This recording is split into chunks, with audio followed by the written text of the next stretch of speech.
मेरा नाम अमीशा है। खुशी से मेरे पैर जमीन पर नहीं थे क्योंकि आज मेरी शादी होने जा रही थी और एक ऐसे इंसान के साथ होने जा रही थी जिसे मैं पसंद करती थी, जिसको मैंने बड़ी मुश्किल से हासिल किया था। मैं अपने ऑफिस में काम करने वाले राजीव नाम के लड़के से बहुत प्यार करती थी। राजीव और मेरी मुलाकात तब हुई थी जब मैंने नौकरी पर जाना शुरू किया था। नौकरी करने का मुझे बहुत शौक था, इसलिए मैंने अपने मम्मी पापा से कहा था कि मैं जॉब करना चाहती हूँ। हम सिर्फ 4 बहनें थीं। मेरे घर में सभी की शादी हो चुकी थी और सब लोग अपनी अपनी खुशहाल जिंदगी गुजार रही थीं। मेरे मम्मी पापा ने कभी मुझे भी किसी चीज़ के लिए नहीं तरसाया था, हमेशा मुझे बहुत खुश रखा था। मेरे शौक को पूरा करने के लिए उन्होंने मुझे जॉब करने की परमिशन दे दी थी। जब मैं जॉब करने के लिए गई तो मैंने देखा था कि वहाँ पर एक एम्प्लॉय काम करता था। उसका नाम राजीव था। धीरे धीरे हम दोनों एक दूसरे को पसंद करने लगे थे। हम दोनों की सैलरी भी सेम थी क्योंकि वह मुझसे 2 महीने पहले नौकरी ज्वाइन कर चुका था। मुझे वहाँ पर नौकरी करते हुए 3 महीने गुजर गए थे। हम दोनों की अच्छी खासी फ्रेंडशिप हो गई थी। हम दोनों एक दूसरे को बहुत चाहने लगे थे और चाहते थे कि हम दोनों की शादी एक दूसरे के साथ हो। मैं राजीव से शादी के लिए कहती थी क्योंकि मैं जानती थी कि मेरे घर में अब मेरी ही शादी का नंबर है। राजीव कहता था कि मेरे घर में मेरे अभी 2 भाई और हैं, पहले उनकी शादी हो जाए, उसके बाद मैं अपनी शादी करूंगा, क्योंकि उसे अच्छा नहीं लगता कि छोटा भाई बड़े भाइयों की शादी से पहले अपनी शादी की बात घर में करे। और वैसे भी मैं अपनी माँ का एक बहुत संस्कारी और आज्ञाकारी बेटा हूँ। दोनों भाइयों का रिश्ता लगा हुआ है। उन दोनों की शादी 6 महीने बाद होगी। जब उनकी शादी हो जाएगी तो मैं अपने रिश्ते की बात कर लूंगा।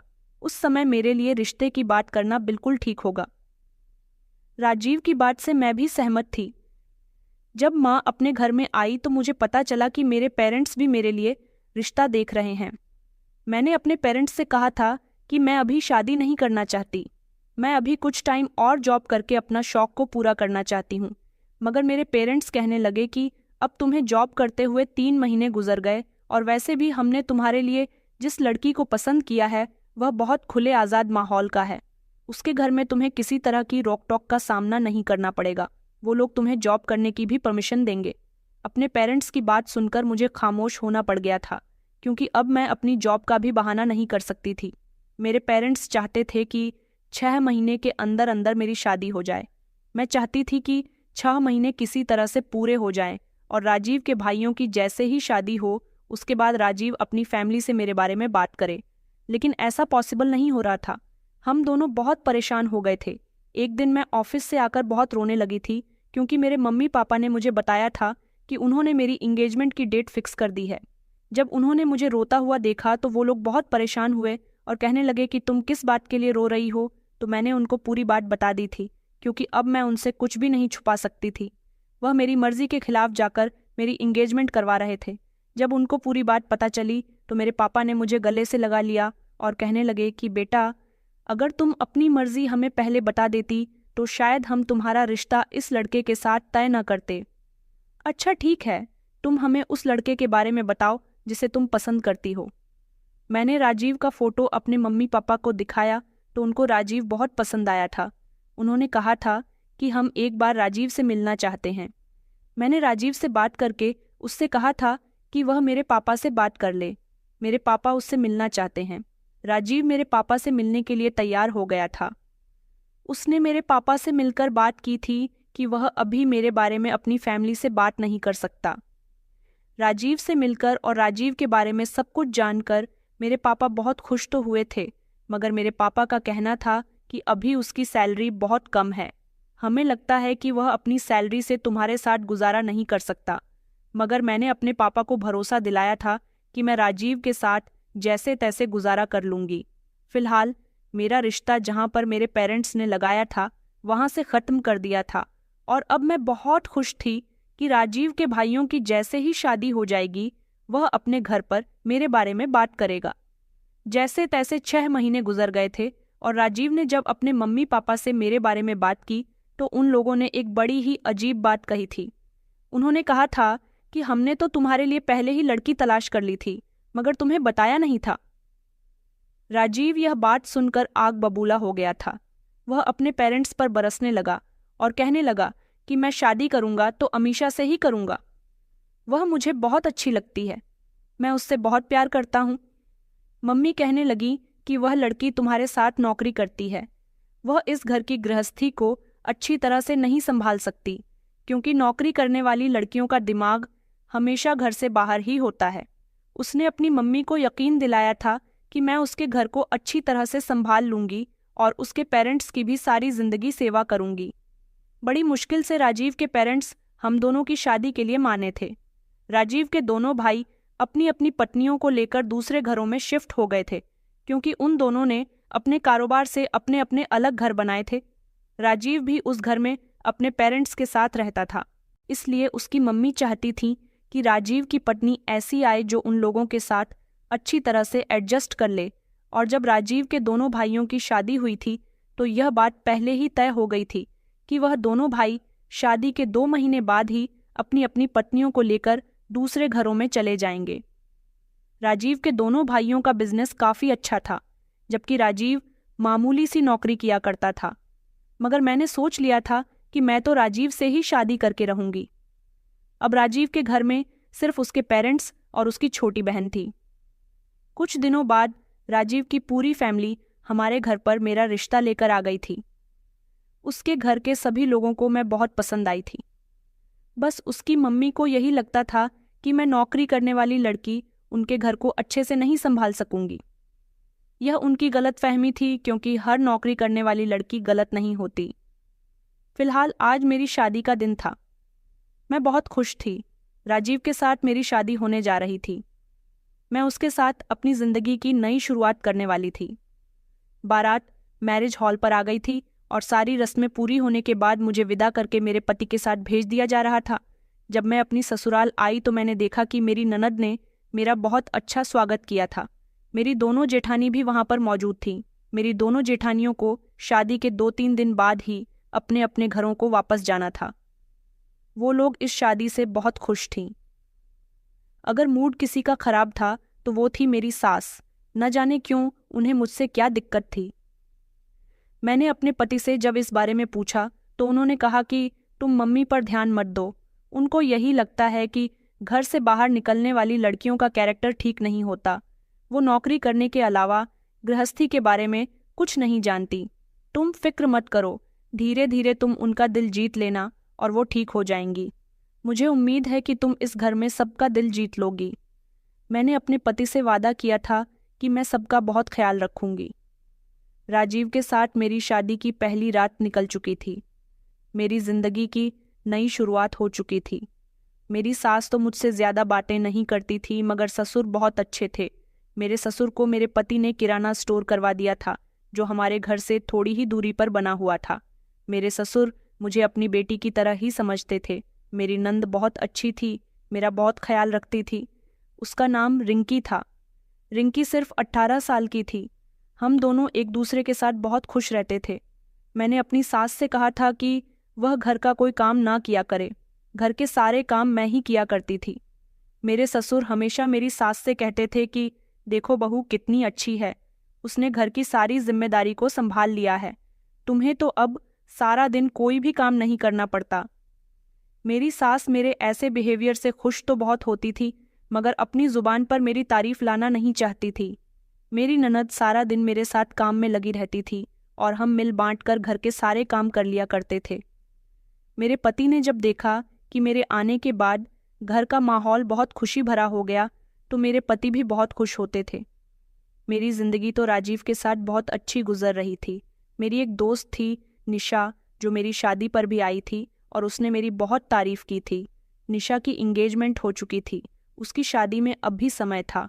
निशा का उसके भाई के अलावा इस दुनिया में कोई भी नहीं था। उसके पेरेंट्स बचपन में ही दुनिया से जा चुके थे। वह मेरी बहुत अच्छी दोस्त थी। पहले तो हम लोग जल्दी जल्दी एक दूसरे से मिल लिया करते थे, लेकिन जब से मेरी शादी हुई थी उससे मेरी मुलाकात नहीं हुई थी। मैंने देखा कि एक दिन निशा मेरे घर आई थी और उसके साथ उसका भाई भी आया था। मैंने उसको भी घर के अंदर बुला लिया था और वह मेरे पति के साथ बातें करने के लिए बैठ गया था, जबकि निशा मेरे कमरे में बैठी हुई थी।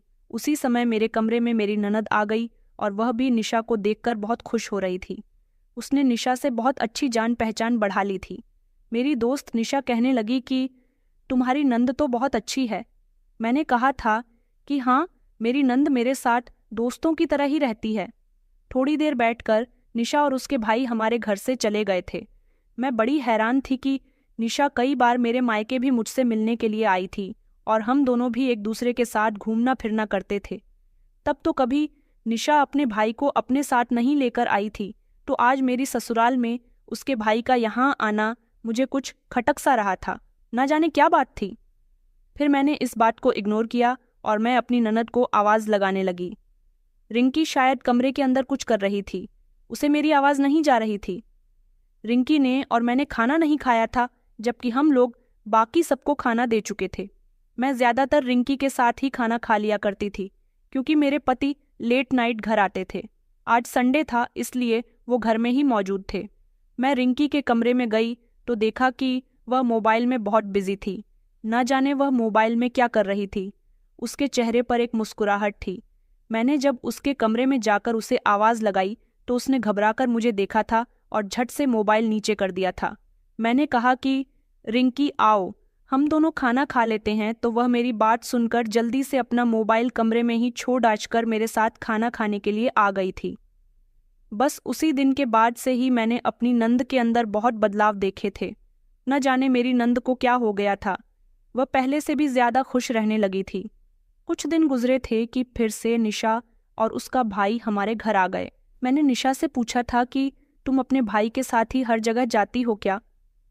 तो वह कहने लगी कि नहीं नहीं, मैं जब भी तुम्हारे यहाँ आने के लिए कहती हूँ तो मेरा भाई कहता है कि चलो, मैं अपनी गाड़ी पर तुम्हें अमीशा के घर छोड़ देता हूँ। यहीं आसपास उसके दोस्त का भी घर है, वह मुझे यहाँ लेकर आ जाता है। मैंने कहा चलो, अच्छा है, इस बहाने तुम भी जल्दी जल्दी मेरे ससुराल आती रहती हो। थोड़ी देर अपने दोस्त के पास बैठने के बाद उसका भाई फिर से हमारे घर पर आ गया था। इस बार मेरे पति घर पर मौजूद नहीं थे, तो मैंने उन दोनों को अपने कमरे में बिठा दिया था। मैं जल्दी से किचन में जाकर निशा और उसके भाई के लिए चाय पानी का इंतज़ाम करने लगी। उस समय मेरी सास पड़ोस में गई हुई थी और मेरे ससुर अपनी दुकान पर थे। सिर्फ मेरी ननद और मेरे अलावा घर में कोई भी नहीं था। मेरी ननद कहने लगी कि भाभी, मैं भी आपकी हेल्प कर देती हूँ। इस तरह वो मेरे साथ नाश्ता तैयार करने लगी और उसके बाद वो जल्दी जल्दी सारा नाश्ता लेकर मेरे कमरे में जाने लगी। मैंने देखा था कि रिंकी ने अचानक अपने कपड़े चेंज कर लिए थे और मैंने उसके चेहरे पर गौर किया तो देखा था कि उसके चेहरे पर थोड़ा सा मेकअप भी हो रखा था। रिंकी की ऐसी हरकतों से मैं हर बार चौंक जाती थी। मेरी दोस्त और उसका भाई हमारे घर से जा चुके थे। अब की बार निशा को मेरे घर आए हुए काफ़ी दिन हो गए थे। रिंकी मुझसे पूछने लगी थी कि आपके दोस्त को आए हुए अब काफ़ी दिन हो गए, आप उनको हमारे घर बुला लो। मैंने कहा था कि नहीं, मुझे उसका इतनी जल्दी जल्दी यहाँ पर आना अच्छा नहीं लगता। वो खुद तो आती ही है और साथ में अपने भाई को भी लेकर आई है। ना जाने उसे क्या हो गया। पहले तो वह अपने भाई को लेकर नहीं आई थी। रिंकी मेरी बात पर खामोश हो गई थी, लेकिन बदलाव तो मुझे रिंकी के अंदर भी बहुत लग रहे थे। वह हमेशा अपने मोबाइल में लगी रहती थी। पहले वह मेरे साथ घर के काम में बिजी रहती थी, लेकिन अब वह ज़्यादातर अपने कमरे में बंद रहती थी और जब कमरे से बाहर निकलकर आती तो मोबाइल में ना जाने क्या टाइप करती रहती थी। हाँ, लेकिन वह बहुत खुश थी। मैंने सोचा कि चलो अच्छा है, मेरी ननद खुश रहती है। अब तो वह मेरे साथ भी वक्त कम गुजारती थी। कई दिन इसी तरह से गुजर गए। मेरे सास ससुर का बिहेवियर भी मेरे साथ अच्छा हो गया था, क्योंकि उन लोगों को यकीन हो गया था कि उनकी बहू के बारे में जैसा उन्होंने सोचा था वह वैसी बिल्कुल भी नहीं है। मैंने इस घर को बहुत अच्छे से संभाल लिया था और सब लोगों का भरोसा जीत लिया था। मैं सबकी बहुत सेवा करती थी। मेरी ननद कॉलेज में पढ़ रही थी। पहले वह कभी कभी कॉलेज जाया करती थी, लेकिन अब मैंने देखा था कि वह रेगुलर ही कॉलेज जा रही थी और वह बहुत अच्छे से बन संवर कर कॉलेज जाने लगी थी। मुझे उसकी हरकतें बड़ी ही अजीब लगने लगी थीं। एक दो बार मैंने उससे पूछने की भी कोशिश की थी कि आखिर उसके अंदर बदलाव आने का क्या मकसद है, तो उसने कहा था कि भाभी, आप गलत सोच रही हो, मेरे अंदर कोई बदलाव नहीं आए हैं। मैं तो बिल्कुल पहले के जैसी ही हूँ। जब से मेरी शादी हुई थी मैं अभी तक अपने मायके नहीं गई थी। अब की बार मैंने सोचा था कि मैं पूरे 1 हफ्ते के लिए अपने मायके जाऊंगी। मेरे सास ससुर और पति ने तो मुझे मायके जाने की परमिशन दे दी थी। मैं बहुत खुश थी और अपने मायके में पूरा 1 हफ्ता गुजार कर आई थी। लेकिन जब मैं वहां से आई तो मैंने देखा कि रिंकी बहुत उदास उदास से थी। मैंने अपनी सास से भी पूछा था कि रिंकी को क्या हुआ है। मेरी सास ने कहा था कि ना जाने उसे क्या हो गया, बस कॉलेज से आने के बाद इसी तरह खामोश अपने कमरे में पड़ी रहती है। अब तो घर का भी कोई काम नहीं करती। एक दिन मैं अचानक अपनी ननद के कमरे में चली गई तो मैंने देखा था कि वह बुरी तरह से रो रही थी। जब मैंने उसे रोते हुए देखा और उससे सवाल किया कि तुम क्यों रो रही हो, तो वह साफ मुकर गई और कहने लगी कि मेरी आंख में कुछ आ गया था, मैं रो नहीं रही हूँ। मेरी ननद अब मुझसे हमेशा झूठ बोलने लगी थी। पहले उसके अंदर खुशी भरे बदलाव थे और अब उसके अंदर गम भरे बदलाव थे। न जाने क्यों वह मौसम की तरह बदलती रहती थी। मैं तो उसके ऐसे बदलने पर बहुत परेशान थी। वह जैसी दिखती थी ऐसी बिल्कुल भी नहीं थी, क्योंकि शुरू से ही वह ज्यादातर अपने घर में रही थी। बाहर की दुनिया उसने ज्यादा देखी हुई नहीं थी। वह बहुत मासूम और भोली थी। मेरे साथ भी वह बिल्कुल बहनों की तरह रहती थी। अपनी हर बात मुझसे शेयर करती थी। लेकिन जब से वह ज्यादा खुश रहने लगी थी तब से उसने मुझे अब तक अपने बारे में कुछ भी नहीं बताया था। मैं अपनी ननद की तरफ से बहुत परेशान रहने लगी थी। मेरी नज़रें अब अपनी ननद पर ही जमी रहती थीं। एक बार तो घर में हड़कंप मच गया जब मेरे ससुर ने बताया कि उनके कुर्ते की जेब से 5,000 रुपए चोरी हो गए। मेरी सास घबरा गई। उन्होंने मेरे ससुर से कहा कि घर के घर में ही आपके पैसे कैसे चोरी हो सकते हैं? आपके पैसे जरूर किसी ने घर से बाहर ही चोरी किए हैं। मेरे ससुर कहने लगे कि नहीं, मुझे अच्छी तरह से याद है। मैं अपनी दुकान से जब आया था तो मेरे कुर्ते की जेब में पूरे 5,000 रुपए रखे हुए थे और मैंने अपने कुर्ते को हैंग कर दिया था। लेकिन अब मैंने अपना कुर्ता पहनने के लिए निकाला और उसकी जेब में हाथ डाला तो उसमें 1 रुपया भी मौजूद नहीं है। यह बात तो जैसे तैसे खत्म हो गई थी, क्योंकि मेरी सास को और हम सबको भी यही लगता था कि मेरे ससुर के पैसे ज़रूर या तो वह कहीं रख कर भूल गए या फिर घर से बाहर ही किसी ने निकाल लिए हैं।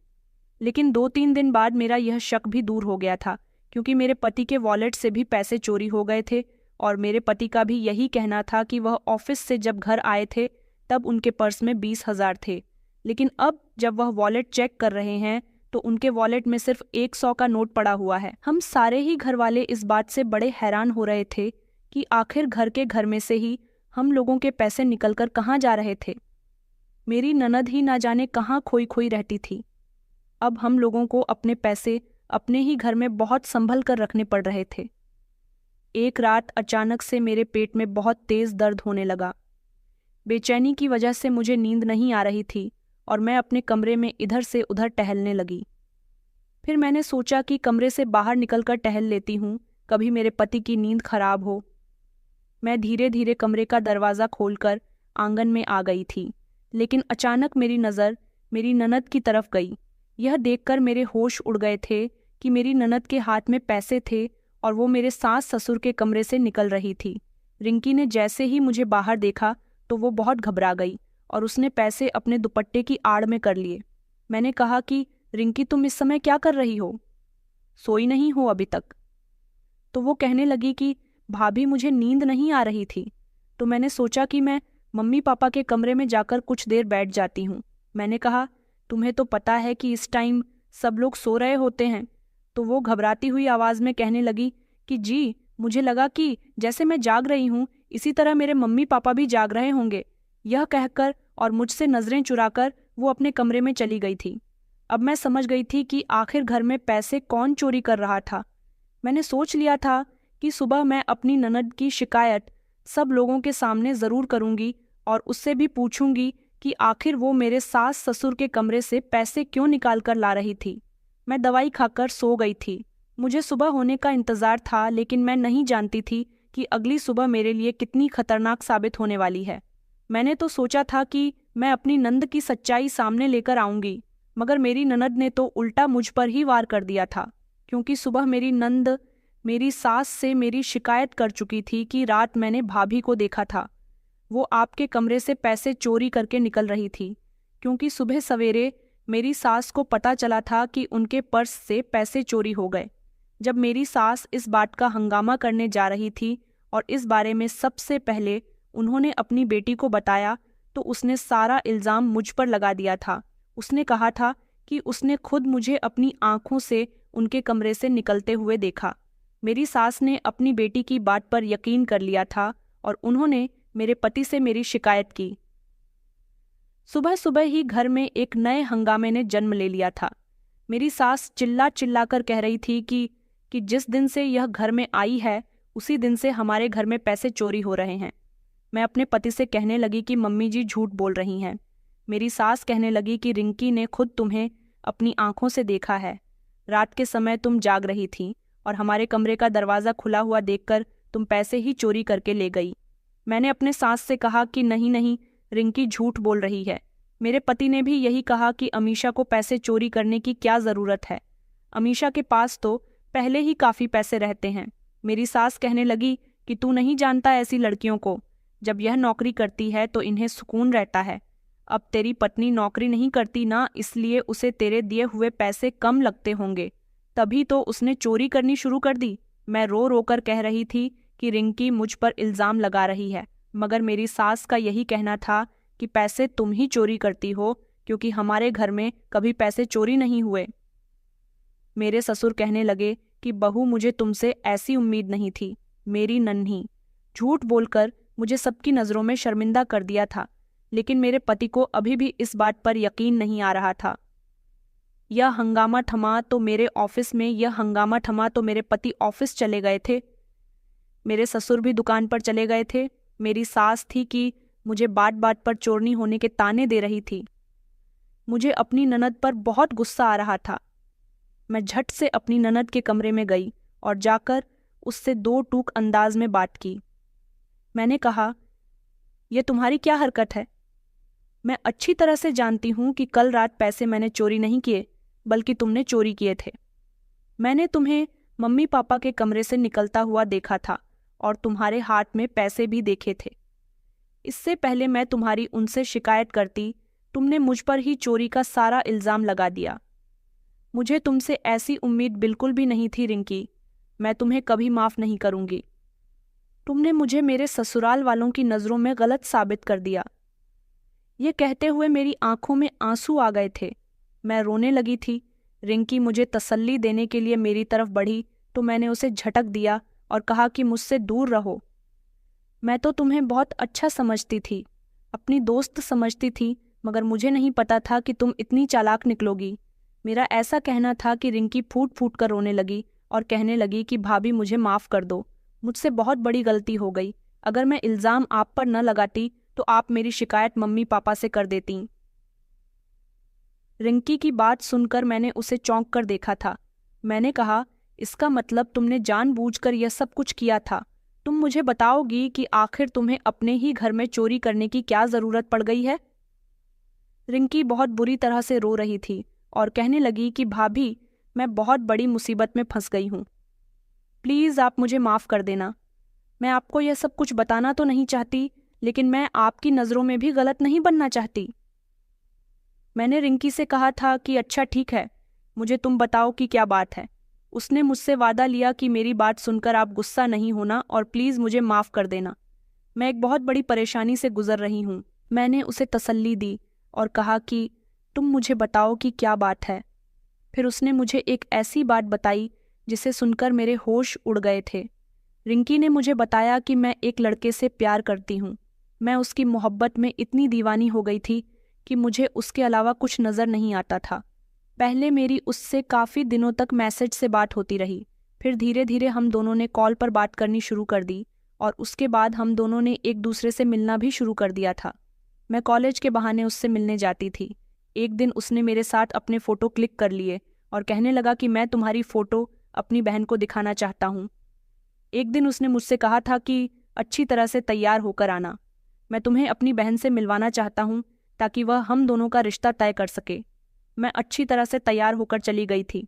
वह मुझे एक घर में ले गया और वहाँ जाने के बाद उसने मुझे ड्रिंक पीने के लिए दी। कहने लगा कि तुम ड्रिंक पियो, मेरी बहन आती ही होगी। मैंने ड्रिंक पीने के बाद जैसे ही गिलास टेबल पर रखा तो अचानक मेरा दिमाग चकराने लगा और मेरी आंखों के सामने अंधेरा आने लगा। उस समय मैं बेहोश हो गई थी और फिर मुझे याद ही नहीं रहा कि मेरे साथ क्या हुआ।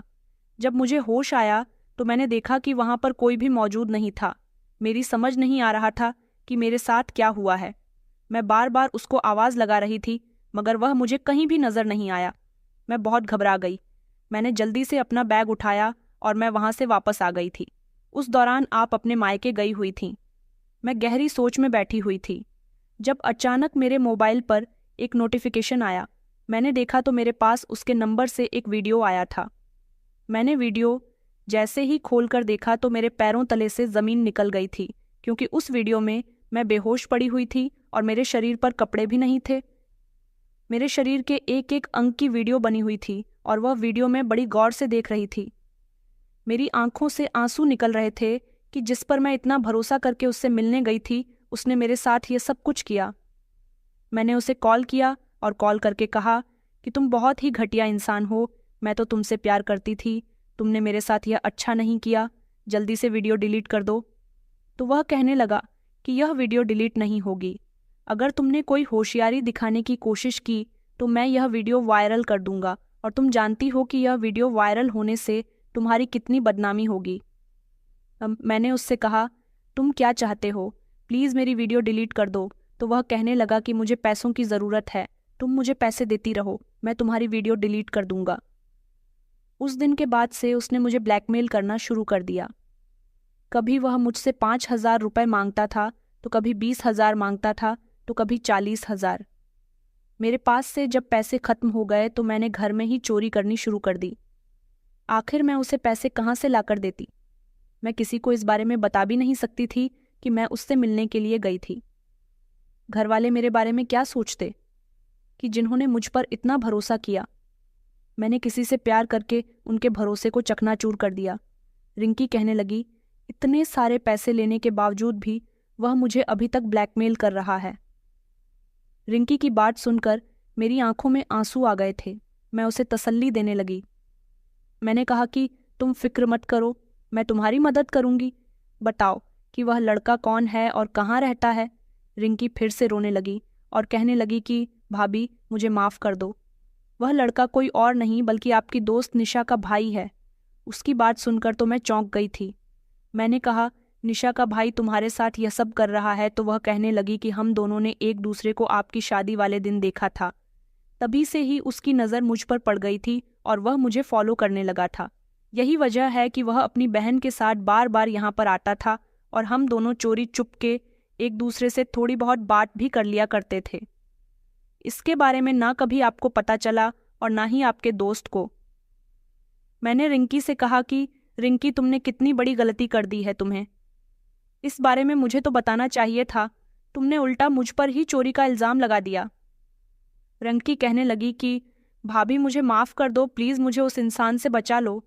मैंने कहा कि अच्छा ठीक है, चलो अब तुम मुझसे मिलने जाना, मैं तुम्हारी मदद करूंगी। मेरी सास का बिहेवियर मेरे साथ बिल्कुल भी ठीक नहीं था और अब मैंने सोच लिया था कि मुझे रिंकी को किसी न किसी तरह इस दलदल से निकालना ही होगा, क्योंकि वह इंसान उसको बार बार ब्लैकमेल कर रहा था। अगले दिन रिंकी ने उसे पैसे देने के लिए मिलने के लिए कहा था। उसने उसे इसी घर में बुलाया था जिस घर में उसने रिंकी की वीडियो बनाई थी। वह हर बार उसे वहीं पर बुलाया करता था। मैंने रिंकी को भेज दिया था और मैं उसका पीछा करने लगी थी। मैंने पुलिस को भी फ़ोन कर दिया था।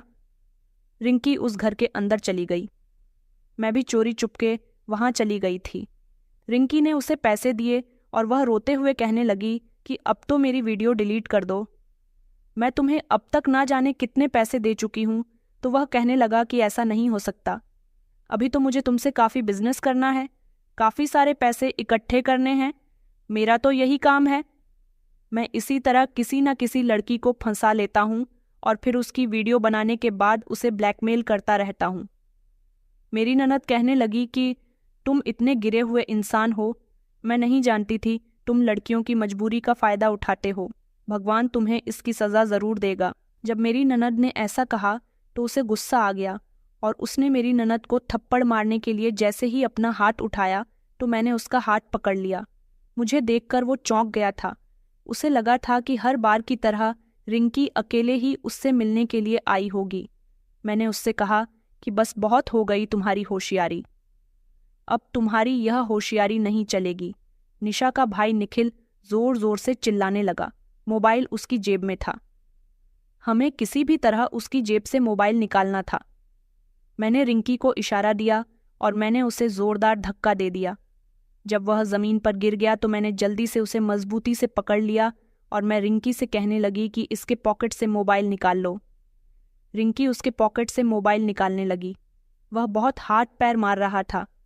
वह मर्द था और हम दोनों लड़कियां थीं, इसलिए उसे कंट्रोल कर पाना हमारे लिए बहुत मुश्किल हो रहा था। पुलिस अभी तक नहीं आई थी। वह कहीं भाग ना जाए, इसलिए हम दोनों को उसे जैसे तैसे पकड़कर रखना था। उसने अपनी ताकत दिखाते हुए हम दोनों को धक्का दे दिया। मोबाइल रिंकी के हाथ लग चुका था। वह जल्दी से रिंकी के ऊपर लपका। उसने रिंकी को पकड़ लिया और उसके हाथ से मोबाइल छीनकर वह उसको मारने लगा। मैंने चारों तरफ देखा कि मैं किस तरह से रिंकी को बचाऊं, तो मुझे एक फ्लावर पॉट रखा हुआ नजर आया था। मैंने वहीं उठाकर उसके सिर पर दे मारा। उसके सर से खून निकलने लगा था। वह जोर जोर से चिल्लाने लगा था। फिर से रिंकी ने और मैंने उसके हाथ से मोबाइल छीन लिया, लेकिन वह अभी भी कमजोर नहीं पड़ा था। उसने हम दोनों को फिर से पकड़ने की कोशिश की। वह हमारे पीछे पीछे भागने लगा। फिर वह जल्दी से अलमारी की तरफ गया और उसने वहां से बंदूक निकाल ली थी। वह बंदूक हम दोनों की तरफ तान कर कहने लगा कि तुम दोनों ने अगर होशियारी दिखाने की कोशिश की तो अच्छा नहीं होगा, मैं तुम दोनों को यहीं पर मार दूंगा। वह कहने लगा कि जल्दी से मोबाइल मुझे दे दो, वरना अच्छा नहीं होगा। अब हम दोनों मजबूर हो चुके थे, लेकिन मैं फिर भी उससे मना कर रही थी कि मैं मोबाइल तुम्हें नहीं दूंगी। इस मोबाइल में रिंकी की ही नहीं बल्कि ना जाने कितनी लड़कियों का राज छुपा हुआ है। तो उसने बंदूक मेरी तरफ तान दी और वो ट्रिगर दबाने ही वाला था कि इतनी ही देर में पुलिस आ गई और पुलिस ने उसे बंदूक सहित पकड़ लिया। हमने पुलिस को मोबाइल भी दे दिया था। इस तरह पुलिस ने हमें बचा लिया था। पुलिस के सामने निखिल की सारी सच्चाई खुलकर आ गई थी। उसने अपना जुर्म कबूल कर लिया था कि वो रिंकी के साथ ही नहीं बल्कि ना जाने कितनी लड़कियों के साथ ऐसा कर चुका था। वो कोई काम धंधा तो करता नहीं था। वो इसी तरह से लड़कियों को अपने प्यार के जाल में फंसाकर उन्हें ब्लैकमेल किया करता था। पुलिस ने उसको और उसके मोबाइल को हिरासत में ले लिया। निशा के भाई की सच्चाई निशा को भी अब पता चल गई थी। जब उसे अपने भाई के बारे में पता चला तो उसने अपने भाई को उसके हाल पर छोड़ दिया। वो तो अपने भाई की शक्ल भी नहीं देखना चाहती थी, क्योंकि वो कई लड़कियों को पैसे लाने के लिए इसी तरह से मजबूर कर चुका था। रिंकी ने घर आने के बाद सब लोगों को अपने बारे में सब कुछ बता दिया था। मेरी सास को जब पता चला कि रिंकी इतनी बड़ी परेशानी से गुजर रही थी और चोरी भी कर रही थी और चोरी का सारा इल्ज़ाम उसने मुझ पर लगा दिया था, जिस पर मेरी सास ने मुझे ढेर सारी बातें सुनाई थीं। मेरी सास ने मुझसे माफ़ी मांगी। मैंने उनकी बेटी की मदद की थी, इसलिए वह मेरी एहसानमंद हो गई। इस तरह मेरी ननद की प्रॉब्लम सॉल्व हो गई थी। मेरी ननद आज भी मेरी एहसानमंद है। हमने अपनी ननद का रिश्ता अच्छी जगह तय कर दिया।